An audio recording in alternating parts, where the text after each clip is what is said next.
Dear guests, good morning and welcome to our webinar dedicated to Singapore and the growing connection of opportunities with the booming UK tech sector. I will help you to start this short journey into understanding the economic miracle that Singapore is and how Singapore and the region can offer the most solid growth opportunities if you are interested in venturing out of your traditional markets. I am Dario Conci, Managing Director for Oxford in Singapore. We are a UK corporate services provider, and for more than a decade, we have assisted companies from the UK to establish a presence in Singapore, set up companies, branches, representative office, and taking care of their compliance requirements locally.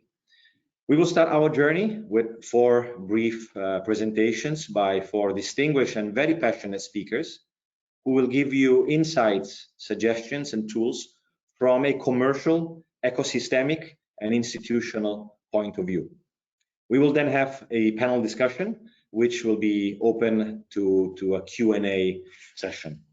Now, passing on to our speakers, we will start the panel presentations with Choi Yong, who is Regional Vice President for the Singapore Economic Development Board.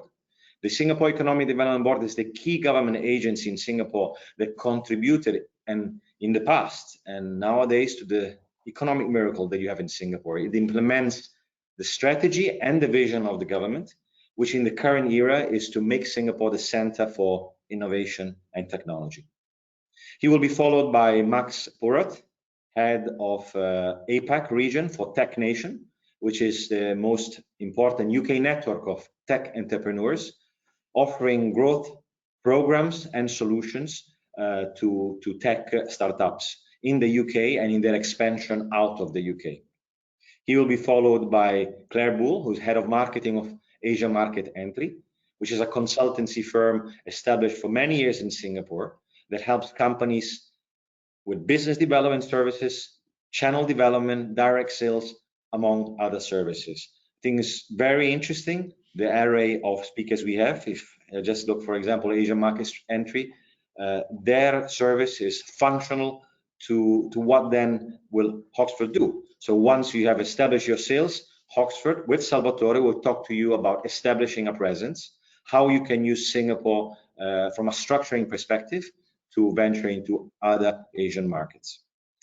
The panel discussion will be moderated by Sam Olsen of Metis Asia. Sam has spent a very long time in Asia. He has worked previously in the British Army and then as a consultant in Asia, dealing with political risk and strategy assessments. So without further ado, I will hand over the mic to Choi Yong, who will start with his presentation. Thank you. Thanks, Dario. Thanks for your kind words. And it's great to be on the panel with everyone else. You speak about the economic success of Singapore, but I think a lot of it is down to the partners, the innovation partners that we work with, like yourself. So it's great to be here, and thanks for having me. Great to be with the rest of panelists as well, and of course to all in the audience. Good morning or good afternoon. I hope maybe not good evening, wherever you are. It's not too late.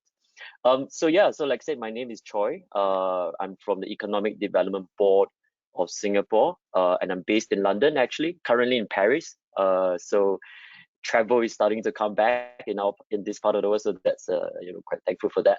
And I'm based in London usually, and I cover the UK and European markets. Next on the slide, please.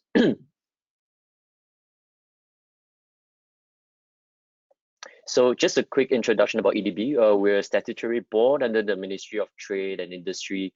So like Dario mentioned, we're responsible for economic and industrial development strategies.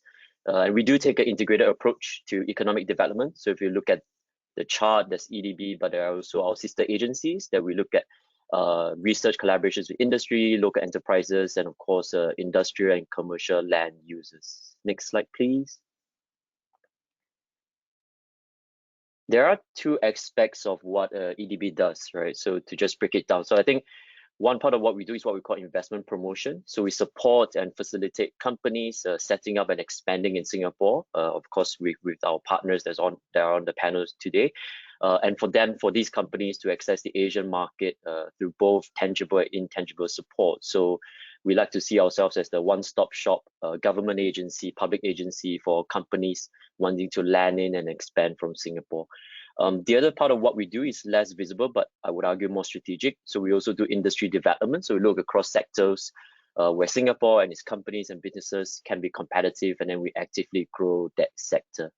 Next slide, please. I mean, we have some ranking numbers here. They're from 2019, 20, so they could be outdated. But honestly, I think the numbers only tell one side of the story. But it's quite important for us to create the outcomes that these rankings allude to. So really, when it comes to IP protection, we know it's super important for high-tech research, high-tech companies in the product development and even in manufacturing. We're always want to be open to best-in-class global talent to complement the Singapore core. And last but not least, when it comes to sustainability, it's an existential issue, right? I mean, it's trending obviously for global countries and companies, but even decades ago, it's an existential issue for us when it comes to food, energy security, and having a livable city that coexists with industry and commerce and communities. Next. So maybe just highlight a little bit about our work.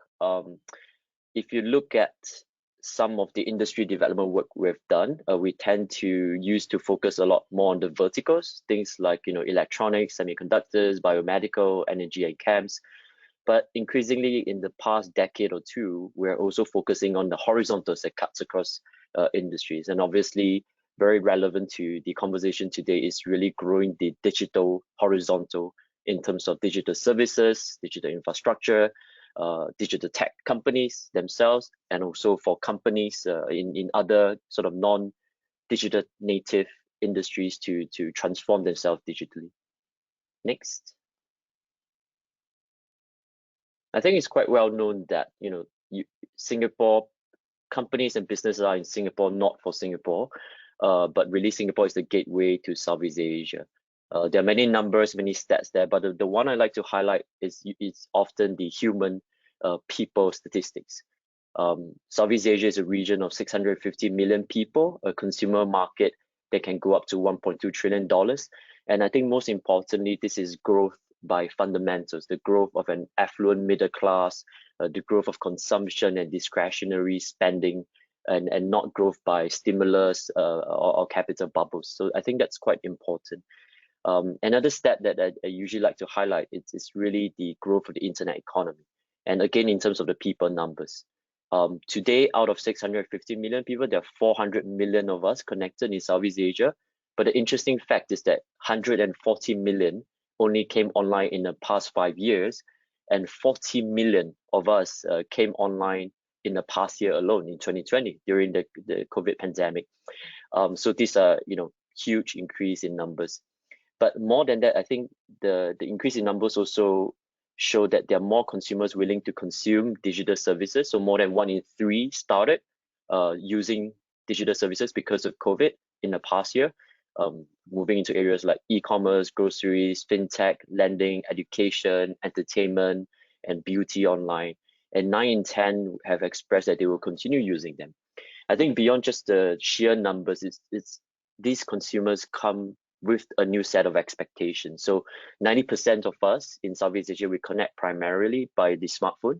So we're the most mobile first region. I think we spent about 4 to 5 hours on our phones compared to 3 hours, which is the global average. So really a new generation of technology and digital consumers bringing with them a new set of expectations. Next. I think this is just a view from the government from the Singapore government in terms of opportunity and the economic growth. But I think what I want to highlight is that we see our enablers important in order to drive digital transformation in Singapore. Things like creating lead demand from the government, maintaining and enhancing the digital infrastructure, and also setting the right and appropriate standards and regulation to enhance the growth. Next. And I think if we dive deeper into the digital and tech ecosystem, we take a flywheel, what we like to call a flywheel concept of this. So, this is different from what I would like to call the traditional industry development. So in the past, we look at, the value chain of activities from sort of raw materials to output, and it's very much an engineering problem, right? You try to put the right pieces in place, go through a pipe, from input to output. But I think when it comes to the tech ecosystem, it's a lot more organic, and our concept of it is to build a flywheel for it to generate its own momentum, in which you will, reach escape velocity and take, have its own acceleration. And I think from our perspective in government, our role is really to put the pieces in place and reduce as much friction as possible. So for instance, when it comes to the different elements, what forms a tech ecosystem is obviously the startups and the scale-ups, but beyond that, it's also the large corporates and the tech giants, because we see them as queen bees is driving the lead demand, driving usage of such services, and of course the key innovation partner for a lot of the startups. Obviously, venture capital plays a huge role, not just VCs, but also the increasing amount of family offices in Singapore. So we're always on the lookout to attract active and patient capital in both early and growth stage, and across different sectors, say from fintech to health tech to advanced manufacturing. Innovation partners as well, from academia to incubators, and of course the other panelists on board today. And last but not least, attracting talent is really important to us, to attract the serial investors, the serial entrepreneurs, and deep technical talent that has 5 to 10 years of experience that can really drive product development in a lot of fast-growing scale-ups. And we do have specific talent schemes to attract them globally, which I think some of my fellow panelists will go through in a bit. Next. Just elaborating on that a little bit more, I think beyond, in the previous slide, I ended with talent, but I think on this slide, it's also about building our own pipeline of talent through the different universities. Connectivity is another important aspect. We always say operating in a cloud, but we know that's a bit of a misnomer. The digital infrastructure, the physical infrastructure is actually quite crucial. And we hold 50% of the Southeast Asian data center capacity and an extensive network of subsea cables to provide that resilience and reliability. Partnerships and innovation, like I mentioned, is really important to us. Again, not just within the startups, but the presence of large corporates, tech giants to co-innovate together. Next. So really going into some examples that I think some names that we're quite familiar with. Many multinationals, both tech giants and also the fast growth startups are using Singapore as a base for the headquarters to access talent, to innovate, to scale, and enter the rest of Southeast Asia or even Asia. Like I said, these are both tech giants like Google, Amazon, Facebook, Apple, but also fast-growing scale-ups. From the UK and Europe, you would recognize these names like Revolut, Wise, Checkout, Content Square. And we work quite closely with these companies to facilitate their presence and to develop their capabilities. If you go to the next slide. So for instance, these are some of the ways that we work with these tech companies, building their engineering teams, their innovation teams, their joint independent co-innovation labs, and of course, quite naturally, their regional headquarters. So this is just a sample and a subset of the companies that we work with. Next. I think ending the presentation with just two specific examples. I think one is really Google's base in Singapore for APAC. And I think it's significant to note that Google started in Singapore with just 24 employees when it first opened in Singapore, and then growing over the years to about 1,000 now. And beyond just the sort of office presence, it's also extending its presence to having data centers in Singapore, and interestingly, setting up the engineering hub for the next billion users program. It's actually a program for them to create products, obviously for the next billion users for the emerging markets. But I think it's quite interesting that they've cited in Singapore, even though Singapore itself is not an emerging market. I think that's testament to their confidence in accessing the right talent and being able to innovate that out of Singapore. Next. I think another good example is Zoom. So when Zoom started in Singapore in 2018, obviously it was a sort of a relative unknown. And then of course over the past year the pandemic hit, and the rest is history. But I think what is significant is that again they landed in Singapore with a small team when it's a relative unknown. But then in the past year, when the demand for their services was just through the roof, it has leveraged its presence in Singapore to really grow the business and take the make full use of the opportunity to grow the business, such as expanding its engineering teams and building an R&D center, expanding its data center capacity too. So I think that's a good example of another company that's sort of started small and started relatively unknown in Singapore, saw an opportunity, grabbed it, and of course expanded to what it is, what we know it is today. Next. So just a few slides, I think, of how we help companies. We like to see ourselves, as I said, as a one-stop shop, a one-stop public agency that any company, startup, scale up, thinking about Singapore can approach us. We have these digital resources for you to kickstart your business. Next. And there are ways to keep in touch with us, mostly through our website, but also, a good way to follow the insights of what other companies are doing and how they're setting up in Singapore. Next. And of course, I'll just leave the QR code here as I conclude my presentation. Yeah, I think there's often given a lot of the examples, obviously there are a lot of there's some misperception that we tend to only work with the larger big corporates, big companies, but obviously that is no longer true.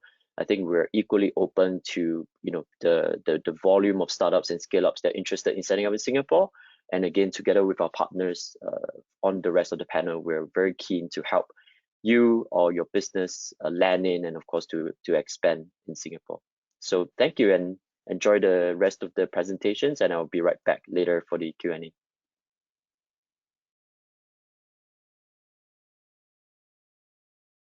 Thank you, Troy. It was very interesting. I always love listening to what EDB is doing as a partner, and every time I'm learning new things. Hello, everyone, and huge thank you to for the organizations from Oxford and for inviting Technician and myself to speak today. My name is Max Pora. I'm the head of Asia Pacific for Technician. Technician, as Dario mentioned, we are a growth platform for tech companies and founders in the UK. We fuel the growth of game-changing founders, leaders, and scaling company that can positively transform society and economy, starting in the UK. I joined Technicians to help build our Asia Pacific business, which is a big new thing for us, as we were mainly focusing on supporting tech companies and infrastructure in the UK. But now we really want to support the UK scale-ups with their obviously ambitions and looking at Asia Pacific and Singapore to start. Prior to this, I was on the other side of this. I was an entrepreneur in Singapore, scaling a company for a UK company for over 6 years, a company that was focusing on AI to reduce food waste in professional kitchens. So I saw the whole opportunity in the regions, but also the whole struggles and how some association and partners can really help doing that a better way. So I decided and had the opportunity to join Technician to hopefully help as many scale-ups as possible from the UK to enter this market. Today, I would like to do a brief introductions of what is Technicians and what we're doing out here in Asia Pacific, and what we want to do with scale-ups in their international expansion. Next slide, please. So I'd like to start with a few numbers just to show, like, first, what is the UK tech startup and scale-up ecosystem in the UK. Now is now valued over $585 billion US dollar. And that represents thousands of companies that I'm working hard and has been growing in the past years tremendously in the regions. And on all of this company, we have engaged as Technician. We're over 3,000 of them, delivering more than 30 programs for 800 companies that successfully graduated from those programs. Out of this, a quarter of all the unicorns that came out of the UK were part of this program and part of the alumni. They now represent a valuation of over 114 billion pounds in values for around those companies. We're supporting in investment raising, so more than 30 billion. Of this, we have data reports that we deliver to companies to understand the growth. And as I say, we participate in 11 IPO. It's really about accelerating the growth of enterprise in the economy for UK startups. And now we're looking at doing that internationally. Next slide, please. So as I said, like we've been working with a quarter of all the unicorns that come out of the UK. So 20 out of the 80 were part of our programs, and we're able to benefit from the knowledge and then become able to share their knowledge with new scale-up startup coming and trying to grow.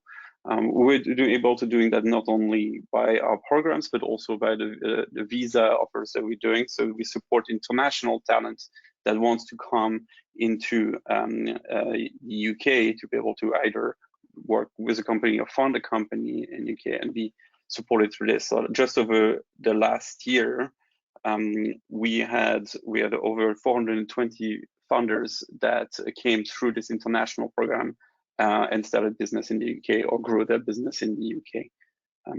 Another great international value that we see building. Next slide, please.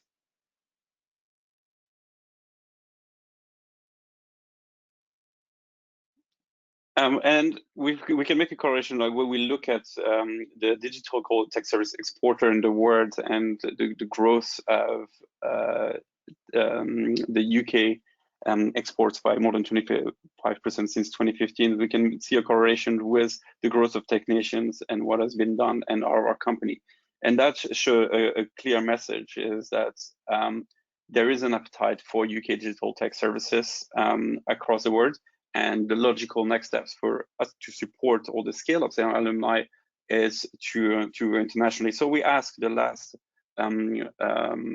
upscale programs that we work with, what was the biggest problem and the biggest ambition? And if we go to the next slide. So 80% of the mentions that international expansion was the #1 challenge. So we saw an opportunity to be able to support on this. Not to mention that we understand that the UK government and the Department of International Trade was looking at also supporting more the digital side of it. And next slide, please. So that's why when we saw this opportunity and the UK government announced the creation of the digital trade network to support UK tech company scaling into APAC, we put the first technician international growth program in Singapore, as well as in Japan, Korea, and Australia, that we did with Asia Market Entry. Is going to talk later, another great partner that we work with.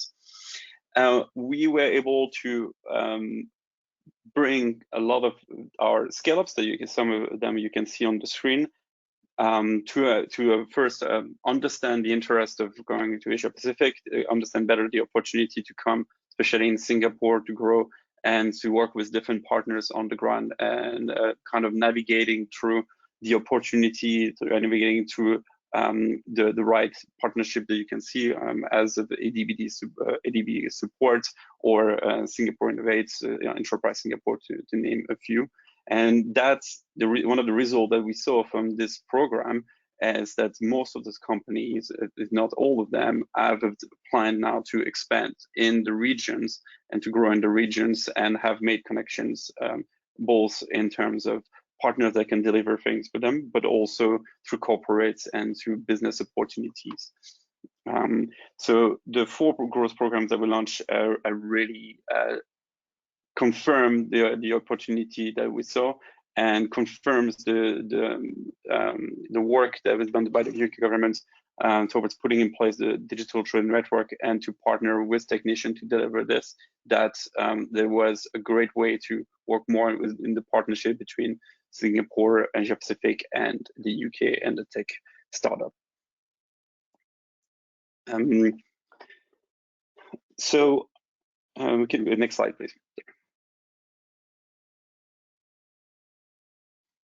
So a message for all the if any UK startup scale-ups that are listening to us now, or any corporations in Asia Pacific and in Singapore have an interest of working with the ecosystem that we have and the number of amazing alumni we have.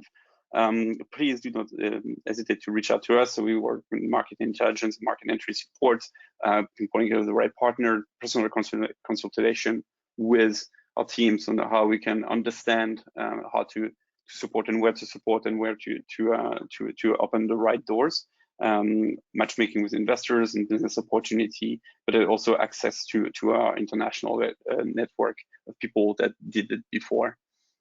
So once again, I want to thanks Oxford for the invitations and giving us the opportunity to speak with a great panel. And I'm looking forward to answering any question you would have.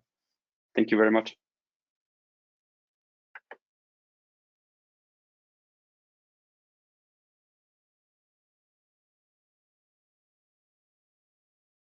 Hi everyone, I'm Claire Bull from Asia Market Entry and I'm the Sales and Marketing Director here. I'm actually based in Sydney in Australia. Our goal at Asia Market Entry is really to help technology businesses land and expand in Asia, often via Singapore, with a low risk strategy that helps accelerate growth. So we work with businesses entering all parts of Asia, so right over from India to China down to Australia and New Zealand.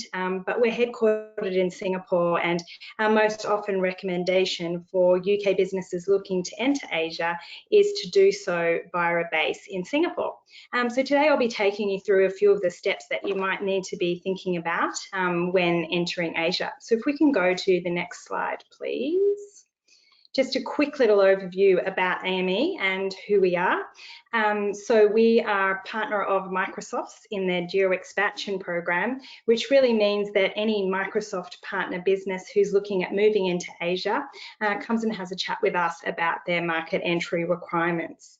We also work really closely with trade agencies and associations. So we work with TechNation, you just heard from Max, and EDB.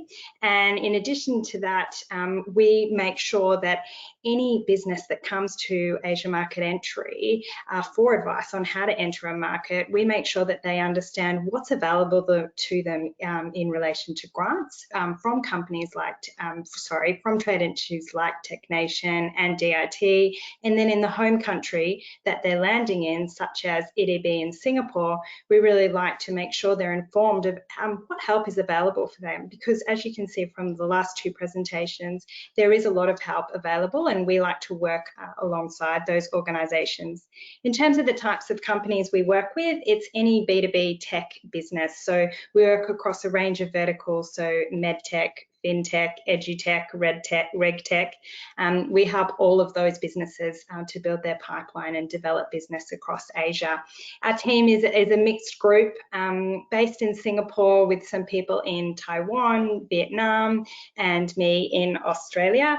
We have a background in trade agency, consulting, and technology selling. Next slide, please. So I wanted to sort of go through today a few different ways that you can enter the market, and I'll talk you through them because some of my slides haven't come up. But the first one that I always talk about is fly in and fly out. This used to be an option for people to service Singapore, to fly in for a few weeks and have a few meetings and then fly out. Unfortunately, it's not something that any of us are doing at the moment, but it will be something we can do in the future. And this is a great way to scope out the market. However, it's not a fantastic long-term strategy because culturally in Asia, if you'd like to build a business here, businesses always like you to be able to demonstrate a presence on the ground. They like you to have an office or someone here or a registered address to help do business. It's just really important from a cultural perspective. Also, purely from a time distance perspective, it can be quite difficult to service deals that you might start off if you've gone back to the UK and you don't necessarily want to be on phone calls at 5 o'clock in the morning every day. So it is something to think about. Another option is to incorporate and relocate someone from your home office. Now, this is probably the most common way to geo-expand, and it's a great way to do it because you're bringing, relocating someone from your head office down into Singapore, for example, and they understand your company culture and how you sell. But if this is the way you enter the market, then there is some risks around that person needing to both build your brand and their network in the new market. And so this can sometimes take a little bit longer. Another option you could do is come to Singapore and incorporate your business and hire someone locally. This negates the issue of having no network, and that person on the ground in Singapore will hopefully have a network of contacts in your chosen industry and will help you hit the ground running a lot faster. Another thing to consider is, we always have this up, is just to do nothing. So Asia is a big, bright and sparkly market at the moment, and Singapore in particular, but sometimes it needs to be taken time to review whether it is right for you before you enter. If we go to the next slide, this partnering with local agencies and getting up and running is exactly what Asia Market Entry does. So what we do is we help businesses build pipeline and help them with their business development, lead generation and marketing before they actually incorporate or hire anyone on the ground in Singapore. So what we're really doing as a business is helping you build your business case to move to Asia and doing your due diligence for you and hopefully creating a big pipeline of leads and sales for you before you actually expand into Asia. And the first thing you need to do when you're thinking about expanding is understand if Asia is right for you. There's a lot of different ways to incorporate, to set up in Asia. Incorporating, you could just be signing a new partnership deal, or it could be setting up an office. If we can go to the next slide, please. There's a next one, I think. Sorry, next slide. Yep. If we can think about our go-to-market planning in Asia, there's a lot of things to consider when you're planning your go-to-market strategy. But what I want to highlight about go-to-market planning is it's an important step not to skip. Singapore might be the next Silicon Valley, but it's imperative to plan ahead and maximize your move into Asia. One big point is that Asia is actually not a homogenous market, and I don't think we should be looking at moving into Asia as a whole. And that's why we're sort of talking today very specifically about Singapore, because it is just a great landing base where if you're looking at expanding into other areas of Asia, you're actually able to often service that from Singapore. Many large corporations have their head offices here in Singapore, and it's just a great strategy for you to move into the market. Once you've decided that Asia is your target and you've done your go-to-market planning, the very next step that we talk to businesses about doing is localizing their marketing. Now, this is actually localizing, not translating your marketing, which is a lot of people think about if they translate their website into a new language and some marketing materials, that would be enough. But actually, what we like to talk to people about is when you're localizing your marketing, it's really thinking about the pain points in the region you're moving into. So whether it is culturally or whether it is because of the geography of the region, your customers in that new region probably have different pain points. One great example I like to use is a US robotics company that we were working with in the retail sector doing warehousing, and they had a solution that took people out of factories, and they were able to take people out of factories, and that was their selling point for their customers in the USA. However, when they moved to Asia, their technology was absolutely still valid, but it wasn't a pain point in some of the Asian markets they were going to take people out of the factory because labor costs were not a major issue. The technology was absolutely still valid and useful, but for other reasons, because it solved other pain points of their customers. And that's just one thing to think about in localizing your messages. What are the pain points of your customers in the new market? And make sure that you understand that and that your messaging marketing actually helps you solve their pain points.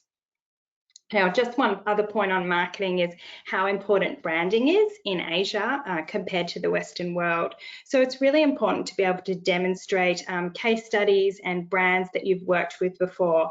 If you've got some great logos of partners or larger corporates that you've worked with in the past, it's great to include this in your marketing materials, your messaging, and maybe even thinking about having a landing page that is Asia focused, that has some Asia focused information and any logos of major brands that you work with. This is always really helpful when you're looking at localizing your marketing. If we go to the next slide. So after we've looked at our go-to-market planning and we've looked at localizing our marketing, the very next step is thinking about partnering in Asia. Partnering strategy is important in Asia. It's difficult to cover all of these geographies without engaging partners, and partners can really help amplify your success. We work with a lot of businesses on building a partner program that's Asia ready, ensuring that the growth of the partner channel really helps your success in the region. And some of the things you can do here is think about what your value is to partners in the region and how you're going to structure your agreements with them across the region, what sales assistance you might provide, and any partner enablement tools that you have across Asia. And we help a lot of businesses with building partner programs or adapting the current programs they have to fit in with the new market. If I can go to the next slide, please. And this is the exciting stuff, the pipeline build and lead generation. And this is not necessarily a secret sauce, but what it is about is stepping back and thinking about how to find the right person in the right target role, in the right place, at the right time with the right message. So we really go deep for our customers into making sure that we're contacting the right people through the right channels. Often people are quite surprised to see how much business is done over WhatsApp, the messaging service in Singapore. And for someone living overseas in the UK, it may sound weird, but I've shared WhatsApp with the CEOs of huge global corporates before when we're doing business together. It's a very normal practice to use WhatsApp and LinkedIn to chat and set up meetings.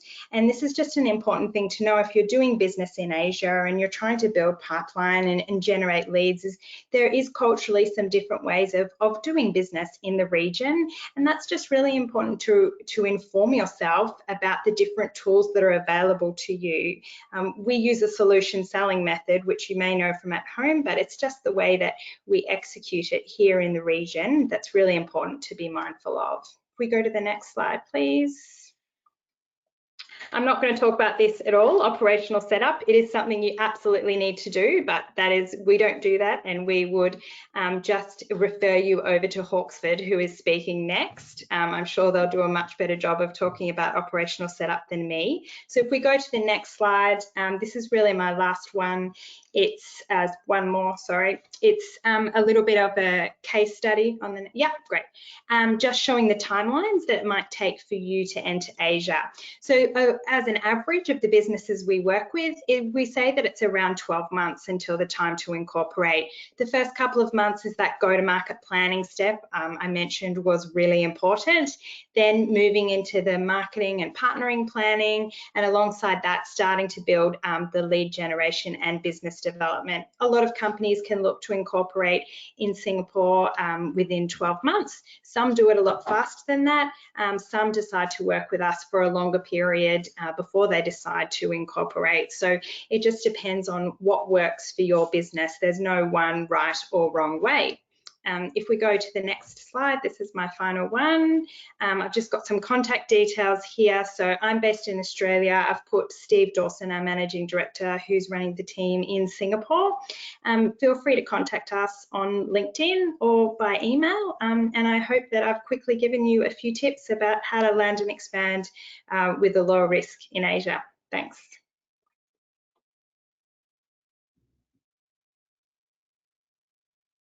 Thanks, Claire, for your presentation. Hello, everyone. I'm Salvatore Di Chiara, and I'm the head of the account management department at Oxford Singapore. As Darius previously said, We are a corporate service provider, and we help companies that want to set up business in Asia, not only in Singapore, but we can help you in across Southeast Asia, and then we try to give you an end-to-end approach. So we help you to incorporate the company as well as setting up your businesses and taking care of all the administrative compliance and corporate work that you will have to do in Singapore. As Claire said, it's very important to do your homework first and then try to implement your strategy in Singapore. Unfortunately, we are running out of time, so Denish, if we can move to the agenda, please. Yes, so today I'll try to guide you through very quickly about why companies should choose and use Singapore, and mainly why companies should use Singapore as a hub to structure the investment in Southeast Asia. And then we will go a little bit more in the details on how to set up the company, what are the different options available to British company wanted to expand in Southeast Asia, and then what are some of the taxation and incentives given by the local authorities. And then I'll finish off my presentation with an overview of how company can bring their foreign workers into Singapore and how they can protect actually their intellectual property right. Next slide, please. So in a snapshot, what are the main advantages of Singapore? Of course, Singapore is a very attractive market because of its large investment treaty network with all the other countries across Southeast Asia, and this can really facilitate your investments out of Singapore. It is, as all of my other colleagues said, it is very important and very easy to attract foreign investment, and even more importantly, I would say, to find skilled talent in Singapore, not only foreigner, but mainly local workers in Singapore. And then, like the UK, Singapore is a common law jurisdiction, unlike other countries in Southeast Asia, and it is also you can also benefit when you set up in Singapore about a lot of tax and investment incentives. For example, there is no capital gain tax. So when you are planning your exit strategy, for example, after your scale-up phase, there will not be any capital gain tax. Or if you need to distribute dividends outside of Singapore, there is no withholding tax on dividend distribution. And then we will see also an example later in the presentation. Singapore is also assigned over 70 double taxation agreements across the world. Next slide, please. As Claire said, when you are investing in Singapore, you are investing in a country where it's very easy to do business in. So Singapore is ranked #2 as easiness of doing business in Singapore. However, this is not the case when you are investing in other countries in Southeast Asia, using Singapore as your hub. And then in the next slides, I would like to show you how Singapore can actually be used. And it's an ideal jurisdiction for company who wants to set up the headquarters in Singapore and then expand in other countries in Southeast Asia. So in these slides, I wanted to give you 2 examples of structures that normally company and foreign investor might use to set up and carry out their business and their investments in the entire Southeast Asia area. So on the left side of the slide, it's the easiest example. So there's a foreign investor setting up a holding company, an operational or an operating holding company in Singapore. This is very important. It cannot be just an empty shell. And then using this company as the holding for the future investments in other ASEAN countries. The second, on the right side of the slide, you can instead see how company can set up the joint venture. Instead of setting up a joint venture directly in the target countries, for example, in Thailand or in China, an idea of structure could be to set up the joint venture in Singapore, in a country that is regulated by common law and where enforcing contracts it's very easy, where there is a lot of protection for minority investors, and then setting up a special purpose vehicle company in the target countries, but that is owned by the Singapore joint venture. Of course, this gives you a lot of benefits. It adds a buffer between the headquarters and the ASEAN investment. And what I think is very important is that it will also facilitate the exit strategy, so the disposal of the assets, because you will not need to sell your company, for example, in Thailand, but you can sell the holding company in Singapore again without paying a capital gain. If you move to the next slides, we will then have a closer look at what are the different options that a British company has to set up and to start a business in Singapore. If we start from the bottom, the first one is the representative office. It's the easiest and the leaner option. However, it is just a secondary office. It will not allow the company to conduct any business activity, but it will only allow company to do market research. It is very important to see whether there is an appetite for your product in the Singapore market. The second option to set up a branch office. A branch office is an extension of your company in the UK in Singapore. You can conduct business activity, however, only the same activity that is within the business scope of the UK company. The drawdown of the branch office is that you cannot enjoy the limited liability on your obligation. And the most used, of course, option is to set up a private limited company. It can be set up by an individual shareholders or a corporation. There is no minimum capital requirement to set up the private limited company. The only very important stringent requirement is that you must have a resident director in Singapore. So someone that is a Singaporean or one of your employee that owns an employment pass in Singapore. If we move to the next slides, I'll try to go very quickly about the taxation in Singapore. Of course, Singapore is very well known for a lean and efficient taxation system. For individuals, the taxation works on a marginal taxation rates system from 0 to 22%. And 22% is only applied on income above £150,000. In terms of corporate income tax, it's a very low, of course, taxation tax rate. In terms of corporate income tax, the corporate income tax is 17%, and there is no capital gains or withholding tax on dividend distribution. However, this is only the nominal tax rate, because this can also be reduced with a lot of exemptions that are given to companies that we can see in the next slide. All companies can enjoy in Singapore what we call partial tax exemption. It means 75% exemption on the first 10,000 Singapore dollar of net income, and then a further 50% exemption on the next 190,000 Singapore dollar.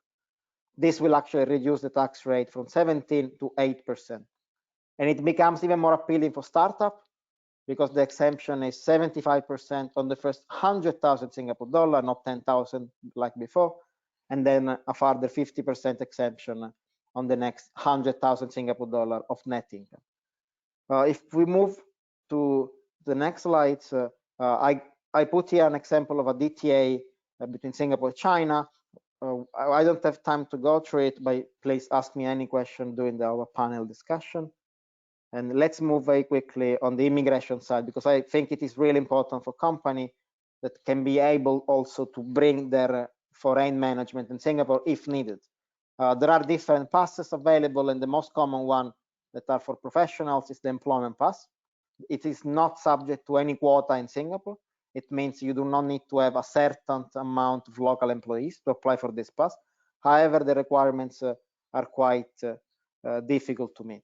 There is a minimum salary of 4,500 Singapore dollar, about 2,250 pounds. However, in our experience, we can tell you that to relocate a director, you will need to pay a gross salary of at least 8,000 to 12,000 Singapore dollar per month. There are also other passes like the dependent pass for family members.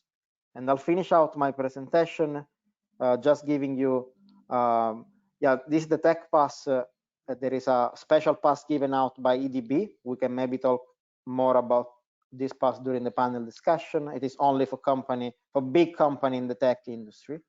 And then to finish it off, in terms of IP protection, Singapore offers the best IP protection framework in Asia. It is also home of the WIPO Arbitration and Mediation Center. This is the only arbitration center outside Geneva, Switzerland. This will actually help you to settle any issues in Singapore, reducing cost and expenses. And as always in Singapore, it's very easy to register patents, trademark, and design. And it is also certain that you will in case of litigation, you will arrive at a conclusion within 3 to 6 months. Yes, thanks a lot for this, for the presentation, for attending this webinar. Here you can find our contact. Of course, I had to rush over our presentation, but please feel free to ask me any question during the panel discussion. Great. Thank you very much, Salvatore. Very nice to hear that from all the different panelists.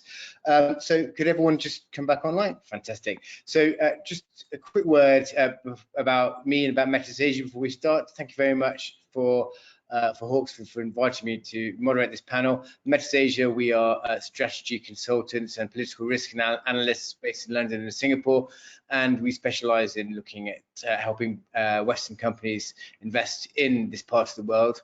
And I also write the newsletter, which you may have seen, about China, what China wants, which I thoroughly recommend if you want to know what China's increasing designs in what part of the world are. So thank you to everyone. We're running out of time slightly, so but luckily enough, we've got some very, very good questions that have been brought in during the panelist discussion. So let me start with one which is sort of a catch-all for a lot of what's been discussed.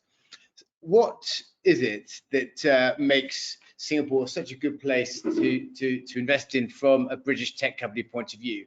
And there's two parts to that. First, is it a good place to access the rest of Asia from, especially Southeast Asia? Is that what really drives it? Or secondly, with a bit more tongue-in-cheek, is it just because the rest of the countries in Asia aren't as good a place to work in? Let's do Salvatore. Why don't you go first on that? Yes, absolutely. Yeah, I think Singapore is an ideal jurisdiction for British tech company want to set up, and more importantly, to use Singapore as a hub and expand in other countries. Why is it a very good and ideal place? I mean, for all of the reasons we mentioned in this presentation, but I think I really want to highlight that it is really easy to do business in Singapore. And when you do business in Singapore, unlike other countries, it is not always certain where it will happen in other jurisdictions. So it's very easy. It's very important to do your homework. It's very important to structure, to plan your investments in Singapore, and then expand in another jurisdiction after you have done all of your due diligence. This is very important. Also, Claire mentioned this point. Then Singapore offers a really, really wide pool of talent. Like Choi said, it's very easy to find engineers, and it's not always the case in other jurisdictions across Southeast Asia. Choi, what's your thoughts? I assume you're going to be a big advocate for Singapore as an access place to to Asia, rather than just being because nowhere else is good enough. No, a good question. But I mentioned in my presentation that companies and talent, they're not in Singapore just for Singapore, right? It's really a launch pad for the rest of Southeast Asia. And I think it's not so binary in the sense that they would just come to Singapore and access the rest of Southeast Asia from Singapore solely. Often we see a model where the base is Singapore, but they have a partner, they have some boots on the ground in, say, Vietnam, Indonesia, and sort of this twinning model works, I think, for a lot of tech companies. And I think why Singapore works as a launch pad for Southeast Asia is really because of the people. I mean, I think that's a big factor, right? You get talent, not just Southeast Asian talent, say talented Indonesians in Singapore, but also Singaporeans and other expats who are very experienced working in the region. They probably ran an office in Vietnam and then based in Singapore for a bit, flew into Indonesia for many times. So you get that kind of cross-pollination of talent, both Singaporeans, rest of Southeast Asian talent, as well as expats who are really experienced in working in the region. So I think that's really a big factor. Obviously, the other two factors that has really also been mentioned is really access to capital. I think you can see Singapore sort of the London of UK, where we attract quite a bit of venture capital and family offices, that kind of patient capital, which is really important for early and growth stage startups. And I think last but not least, an important factor is really the networks, right? I think just the networks that our partners, on this panel bring along. I think the networks that they bring, it's really important, again, for using Singapore as a launch pad. And I'd just like to add to that from my own experience, having worked in dozens of countries around the world, a key element here is the fact you can do everything in English. and you've got common law, as someone's already mentioned, and those things together make it just such a good place to do business in. So doing business, I think, Claire, you mentioned about flying in when we can, but there's no substitute, as you said, to being here on the ground. But the question is, when you come into the ground, is it better to do organic or inorganic growth? Organic being perhaps on your own, trying to do incremental increases using your own staff, or is it better to go with partners or even to buy a company here? What's the best recipe for a UK tech company looking at this part of the world? So I think, it's one of those things that's horses for courses, so it's different for everyone, but certainly partners can amplify your presence across Asia, and partners are almost, I would say, essential when you move outside of Singapore into markets with high language barriers, and I'm thinking here around Japan, Korea and China in particular. I'd say having not only in-country language partners, but also in-country cultural partners, because culturally doing business in those countries is really different. Singapore, I think you might be able to navigate on your own, but partners always help fast track what you're doing, in my experience. Is that experience that ties up with what you've seen, Max? Yeah, absolutely. I think it's important to have a mix also of this, when you bring a company, is not only trying to find only partners to deliver, but it's important to bring someone from the UK to be able to really implement the culture that the company puts in one part of the world, so that it can be replicated. But at the same time, so you don't need to, it's a new market, it's a new place, and we don't need to reinvent the wheel. There's people that are doing a way better job at things already in place. But I think it's about understanding where are the biggest opportunity in terms of investment with a partner that accelerate the scale in the country, or as Claire says, to going into the regions. But it's important also to keep what was created in the UK in this particular case within the company, and to really be able to mix this culture and find the right balance. Got it. So we've got entry, and it's been decided to come into Singapore to access the markets here, and you may have found some partners or just decided to do it on your own. But what are the biggest risks that you will find on the ground here in Singapore and in Southeast Asia? Dario, do you want to start us off on that? Well, I guess the biggest risk is thinking that the high standard and the ease of doing business that you find in Singapore is applicable to the rest of the region. So I think that the government and the environment does too good of a job. But the reality is that when you venture out of Singapore, you have different juridical systems, you have different business environments, you have completely different cultures, and therefore I think the first thing you should do is to try to understand that there are different markets, all very interesting, and you need to understand how to venture yourself into those markets. Clearly, I think one of the things that we always suggest to our clients is to address the HR item critically. So Asia in general requires the best people, because Asian clients are very demanding. In the past, it was possible to have commercial strategies whereby you fly in, fly out, and you find your clients and you keep a relationship. Nowadays, Asian clients expect a prompt 24-hour service and from the best people. So identifying your crucial resources to follow your Singapore or Asian investment, I think, is quite critical. Joy, what's your thoughts on the risks here, and how do they compare with perhaps risks in other global hubs for technology? I just want to sort of concur with what Dario mentioned. Right, I think as said, operating in the rest of Southeast Asia is quite different from operating in Singapore, and I think that's why you hear us say over and over again that finding a partner in another country is really quite important. And obviously you can do it in many forms, either sort of getting talent, or you find a joint venture partner, or you find a commercial partner. And again, another model of what I've seen is sort of companies working with a corporate that's in Singapore that also has a presence in the rest of Southeast Asia, and that becomes as well the scaling and the channel partner. So I think that we can't emphasize enough. And to do that, to overcome some of the cultural, but also commercial and even regulatory barriers if you operate in some of the more regulated industries like fintech. Another risk I would say is the cost of doing business in Singapore. I think we fully recognize, and we don't try to hide it. Singapore is not a cheap place to operate in, both in terms of recruitment, hiring, and in terms of cost of living. And that's why in one of our sort of digital tools, you can actually see a cost of living calculator, because we want to make it clear that you've got to make sure you manage and manage your cash flow if you think about Singapore. But I think it suits us. It's self-selecting in a way as well for us when we look at it, because in Singapore we do want to only attract the high value activities in Singapore, and obviously if your cost of doing business is high, you only want to do the high value activities in Singapore.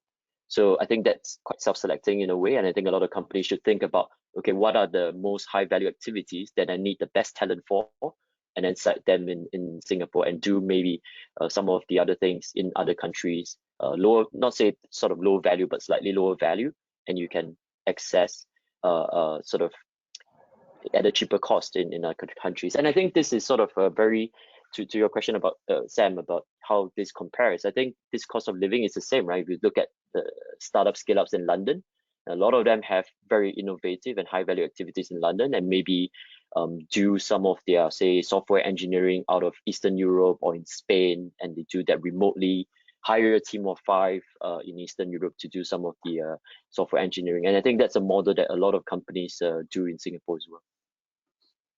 A good answer.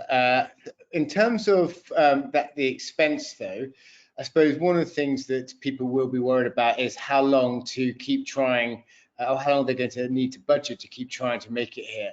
Claire, in your experience, how long do you think people should give it before they realise that, or perhaps they should give up, or what's their expectation in terms of budgets? 1 year, 2 years, 3 years, and how do you guide people through that decision-making process? I'd say that it depends on the sales cycle of your product. So some technologies have quite a long sales cycle, especially enterprise B2B businesses. So it certainly depends on what your sales cycle is in your current market. I'd say that whatever your sales cycle is in the UK, it may potentially be slightly longer in Singapore, purely because the way that we do business here, I'm not in Singapore anymore, I keep thinking I am, the way we do business in Singapore is a little bit slower and more formal potentially, but we do advise to give it at least 12 months just to build up your brand and your brand equity, build up your networks, and really make sure that you're supporting that person properly. I think that there's a lot of pressure put on the first employee that moves into market to build the pipeline, and one of the best things for businesses to do in the UK is to provide support for that person. They're going to need marketing support, HR support, all of the different support that any normal employee would need. And I'd say timeline wise, something between 12 months and 2 years would be a good thing to budget on, as long as that fits in with the sales cycle that you have for your product in the UK at the moment. Is that kind of timescale the rest of the panel would think is a good one in general?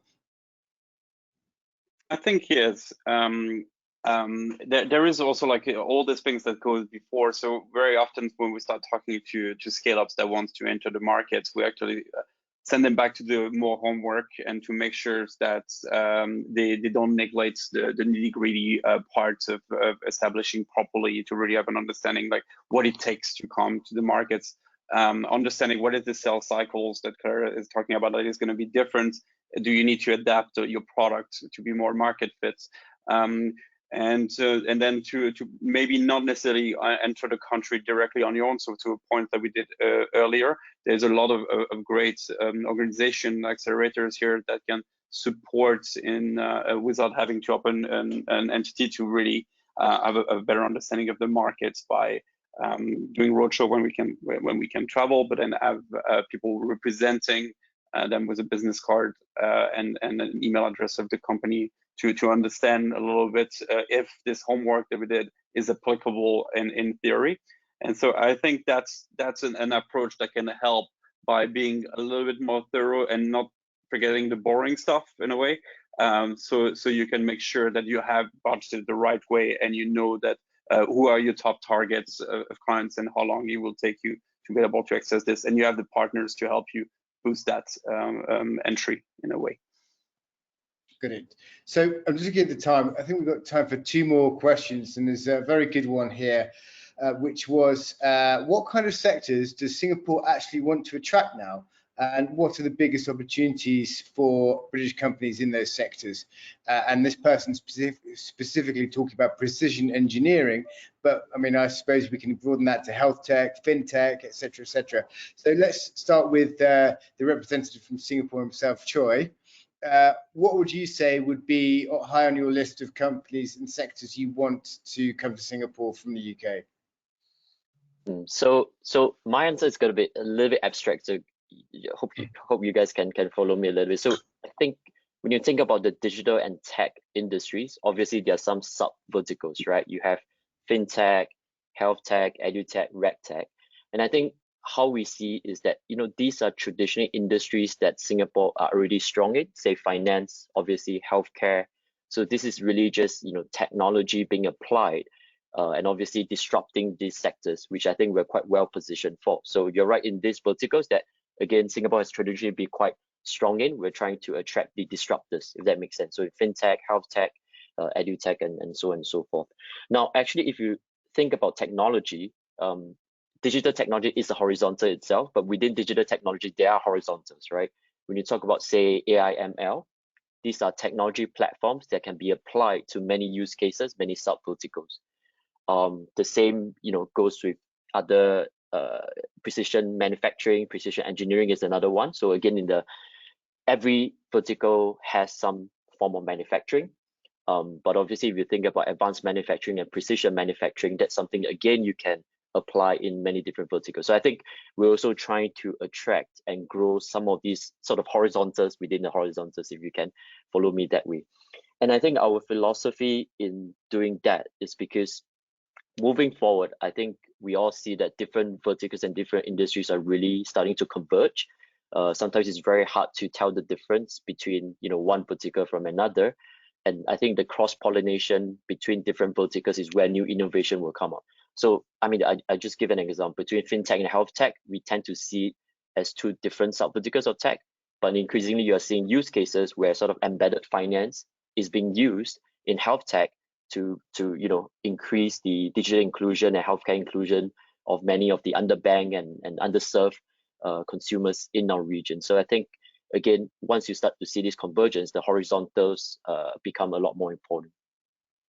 Got it. Max, from your, if Choi's the pull and you're the push, how's the interface going in there? Are you seeing more interest in those sectors from the UK, or is it slightly different? So it's slightly different, but I would say like the 3 main interests that we see right now from the UK is more in sector like cybersecurity for Singapore, something that is very keen. Fintech is something that is still growing. And the last one that we see more, and we personally pushing, and I think Singapore government as well is pushing, is on the net zero side and the sustainability and tech for good, and more something that can be applicable in different sectors, to Troy's point, but with an agenda that is in line with what we see in terms of change, in terms of climate change and action that's going to be taken. So this in net zero and in smart city, or anything that is applicable into smart cities. So that's a lot of things that we see from our UK companies in terms of sectors that have an interest with Singapore, and they see an opportunity to add to the solutions. Got it. Right, before we go into the last question, does anyone want to add anything to that? No, fine. Okay. Yes, we're 12 minutes over. So last question, and we've got loads more. So it's a pity. It's been a very, very good list of questions, but we haven't got time for all of them. So the last one: how does Singapore compare with the other global hubs, and what does it take for Singapore to actually become a new, perhaps Asia's Singapore Valley? Who wants to start? Claire? Oh, that's a very difficult one. I mean, I think Singapore also, if we take ourselves a little bit outside the business, is actually a very excellent place to live as well. So I think we've talked a little bit about the talent in Singapore, the ease of doing business, but from a kind of softer area, it's a wonderful place to live. It's a very safe place, as we've talked about, with the regulations. And I mean, the way that everything is around the world now, and with political unrest in other areas, Singapore is a very stable place from a living perspective. So I think that's one way that it establishes itself as a leader. Yes, and oh, sorry. Yes, and if I can add more on what Claire just said, yeah, Singapore is a wonderful place to live in, but it is also home of one of the most stable government, unlike other hub in the region. So this is very important for a company when it wants to set up a business and structure investments in other countries. It's very important. The government is very stable and it's independent from other countries. I think these are a really important point to highlight.